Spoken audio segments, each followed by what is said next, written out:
then risk legitimizing this president? Do you then risk helping him out in terms of his perception of the American public, giving him a popularity boost that ultimately helps him in 2018 and 2020 and hurts the party far more than helping your district does with an infrastructure bill? So these are the things that Democrats are trying to weigh right now, and it's a really fascinating battle to watch within the party over who wants to be lockstep in opposition, who thinks they can actually work with the guy. I mean, look, Democrats in the campaign tried to delegitimize Trump. That's what they ran on. They said, do not normalize Some Republicans did too. And some Republicans did too.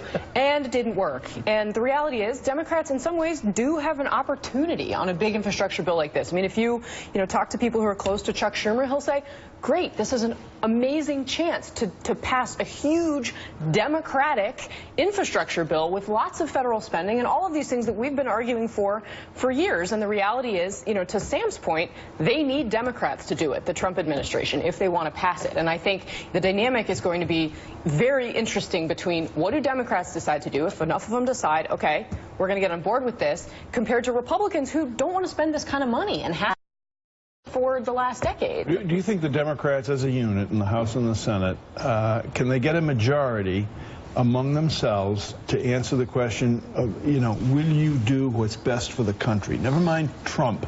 Will you do what's best for the country, unlike what the Republicans did when Barack Obama became president?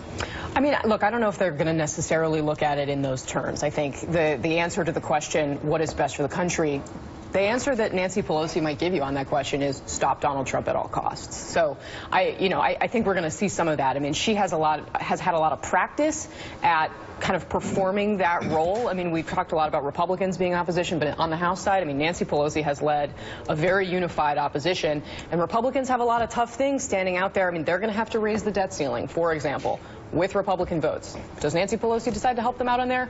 I would be very surprised. Up until 1994, the Democrats were in charge for 40 years. They were the governing majority.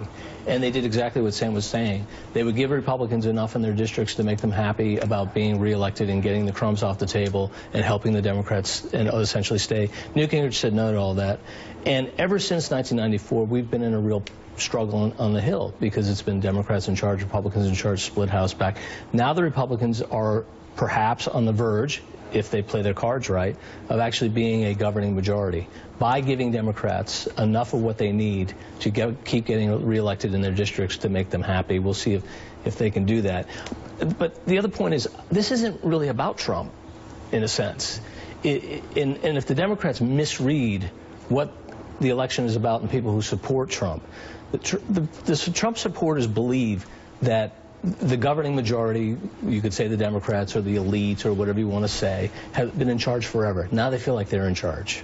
And so yesterday we were actually talking about the fact that, the winners, Trump supporters, should reach out to people who've lost. They don't feel that way. They feel like that they've never won. They've always been underrepresented, not represented. Now they're in charge, and they want to be in charge, and they don't really want to accommodate Finally, these billionaires can be in charge in the Trump administration. But see, Sam, that's exactly what's going to get the Democrats in trouble. No, I'm just pointing out the irony that you have a bunch of billionaires and Goldman Sachs guys who feel like they've been outsiders. It's hilarious.